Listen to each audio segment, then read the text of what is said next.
ma'am. Well, it's a pleasure always to have you with us. Thank you very much. Well, of course, there is a rapid development when it comes to cooperation with Egypt on different parts of the world. And the latest development is with Russia, where they signed a comprehensive memorandum where the understanding to localize maritime industries and establish a strategic logistic corridor linking the Red Sea and the Mediterranean ports. How do you view this move, especially when it comes to the latest movements when it comes to foreign policy and cooperation with different countries?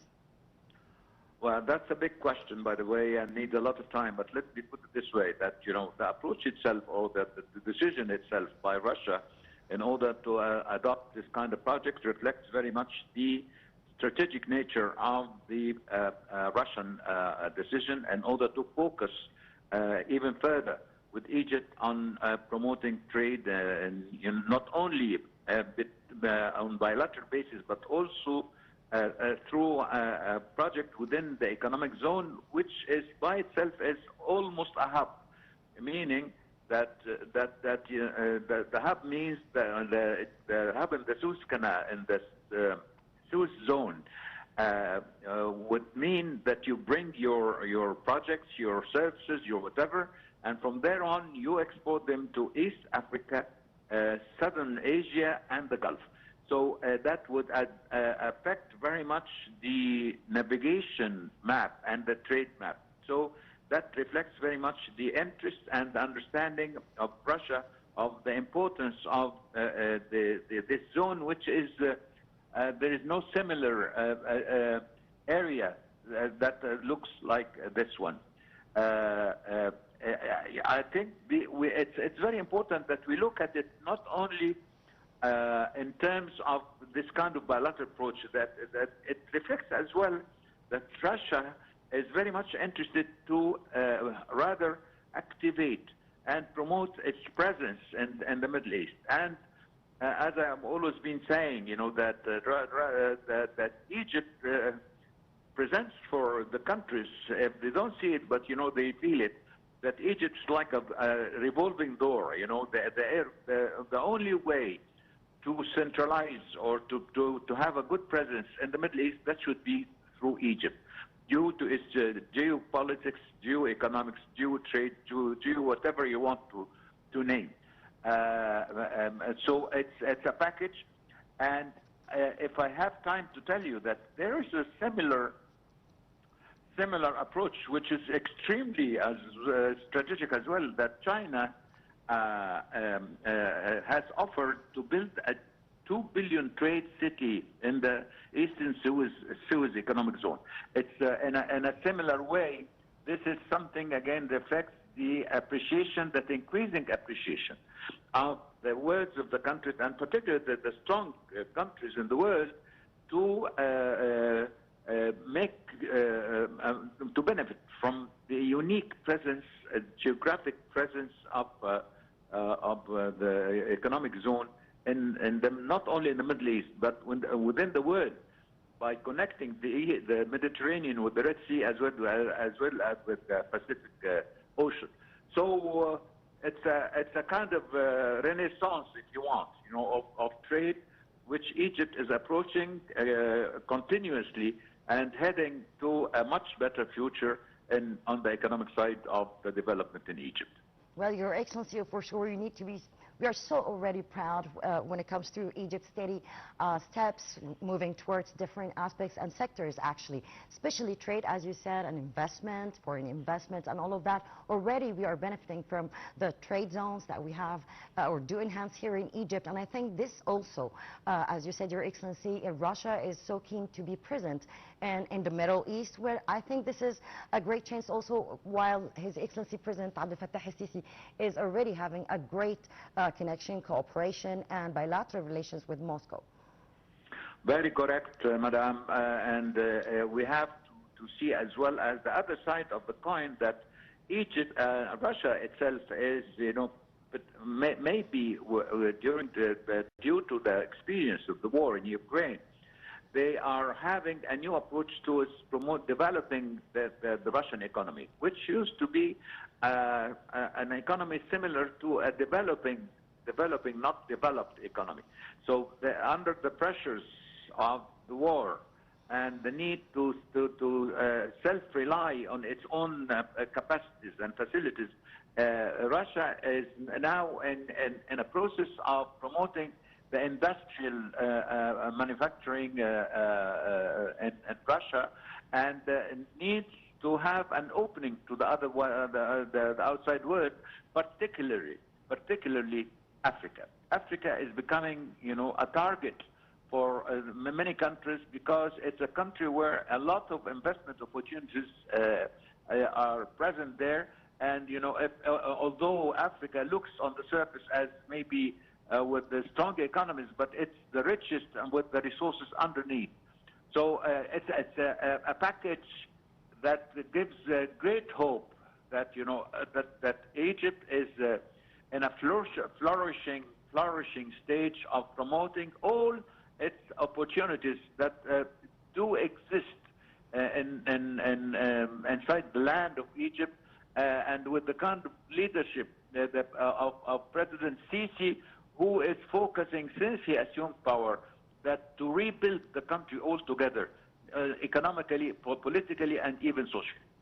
Well, Your Excellency, I am so proud of our government and presented in His Excellency President Abdel Fattah el-Sisi. Of course, we've been speaking about the trade zones here in Egypt, and this is more of another steady steps when it comes to this cooperation, as you said, when it comes to maritime cooperation, logistic cooperation, and also trade cooperation. But how can this also be beneficial when it comes to clean energy, as the whole world is going through this path?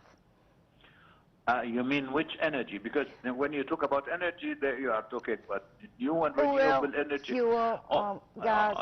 And that's energy, of course, has, the war taking place in Iran has shown the kind of pressures, of the lack, of the shortage of energy because of the closure of Hormuz Strait.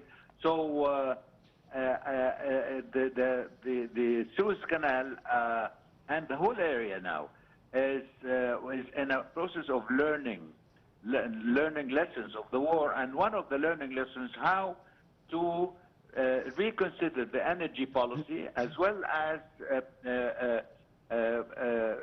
engage in a vast production of new and renewable, which again is a focus in it's like a hub in the Suez zone. So, as we all know, that Russia is one of the major exporters of petroleum and natural gas. So, at one point, you realize that where to invest and how to invest, and where you used to invest outside the zone where you are producing. Well, Your Excellency, since we are mentioning the Suez Canal, how will the Suez Canal Economic Zone ensure this cooperation creates tangible industrial jobs for the wider African workforce? Let me tell you a brief history. During in the 90s, while there was intensive negotiations on the peace process, it was the EU which proposed to establish a regional hub in the Suez area, and fortunately I was in charge of the negotiations then, and in order to understand that the proposal, we visited the hub in Rotterdam, and I brought the experts from there on, and they told me something that I keep repeating whenever it's possible, that they said that this location in the Suez area is unique in the world, and we never had, and we will never have, a similar position, a geographic position, such as Suez Canal, also Suez Zone. So, as I was saying, there is a package of meeting interests between the world countries and the opportunities available in Egypt. And with the kind of service and the results that are being produced, whether by the Suez Canal itself, the authority, or the Suez Zone, is a telling testimony for the efficiency of the service and the facilities available in both parts. So how does linking also the Northern Sea Road with Egyptian ports protect African exports from global shipping disruption? I think you need to give me a little bit more than 1 hour, but let me try very quickly. As I was saying, the main target, the main goal of the Suez Zone is could be East Africa, but this is not only Africa. Even within the Suez Zone or outside the zone is one of the major strategic objectives of Egypt, because what the opportunities available in Africa, and with the kind of port facilities that are increasingly efficient and in terms of efficiency and in numbers, offers Egypt and Africa a kind of unique opportunity in order to have a kind, what I call a re-entry into Africa. And we have a lot of experience, expertise, possibilities, opportunities in order not only to export but to engage in intensive cooperation in favor of all Egypt and other countries. Well, Your Excellency, also, what can you tell us more about what alternative strategies could African nations adopt alongside Egypt to stay resilient against future global supply chain shocks? Well, if you look at the documents that we have in Africa, we have many trade areas, free trade conventions between Egypt and Africa, and the possibilities are really vast. And I think we should not be behind other partners or other countries, because they are in Africa. If you go there, you will find that all players, the old one and the new ones, are playing, actively there. And the Africans, I have been presidential envoy twice to Africa, and they have been always looking at us, expecting more involvement by Egypt, and because they trust us, not only in terms of the old history, but with the kind of progress being achieved, particularly since President Sisi has assumed power and started an unprecedented process of rebuilding the country as well as rebuilding the human beings. We have, by the way, the capital for